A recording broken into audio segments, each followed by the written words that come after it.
প্রিয় দর্শক বন্ধুরা, আশা করি সকলে ভালো আছেন। আজকে আপনার সাথে আমি হাজির হয়েছি আজিজ রিয়াদ নাটক আপডেট অফিসিয়াল ইউটিউব চ্যানেল। সবাইকে জানছি স্বাগতম। আজকে আপনার সাথে যে নতুন এক নাটক নিয়ে হাজির হলাম, সে নতুন এক নাটকের নাম হচ্ছে প্রতীক্ষা। এই নাটকটির ভিতরেও বরাবরের মতন অভিনয় করতে দেখা যাবে পান্তর দস্তিদারকে ও নোভা হোসেনকে।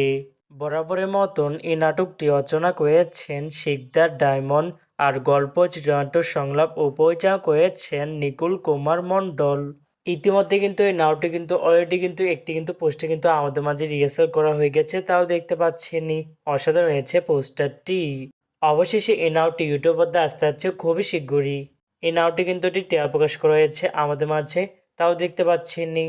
নাটকটি ইউটিউব পর্দায় দেখতে চোখ রাখতে হবে 18ই ডিসেম্বর বৃহস্পতিবার বিকাল 3টায় শুধুমাত্র ক্যাপ্টেন্স ড্রামা এর অফিসিয়াল ইউটিউব চ্যানেলে। প্রতীক্ষা শিরোনামের এই নাটকটি দেখার জন্য কারা কারা অপেক্ষা আছেন সেটি কিন্তু অবশ্যই কমেন্ট করে জানতে পারেন। আর এরকম নতুন নতুন একক নাটক, ওয়েব ফিল্ম, ওয়েব সিরিজ অথবা ধারাবাহিক নাটকের আপডেট ভিডিও পেতে এখনই চ্যানেলটিকে সাবস্ক্রাইব করে রাখতে পারেন। পাশে থাকা বেল আইকনটিকে অন করে রাখতে পারেন। তাহলে নতুন নতুন একক নাটকের আপডেট ভিডিও যাবে সবার আগে সর্বপ্রথম। চাইলে আমাদের একটি ফেসবুক পেজ ফলো করে রাখতে পারেন। ফেসবুক পেজটি আমি লিঙ্ক দিয়ে রেখেছি পিন কমেন্টে অথবা ডিসক্রিপশন বক্সে। ধন্যবাদ সবাইকে।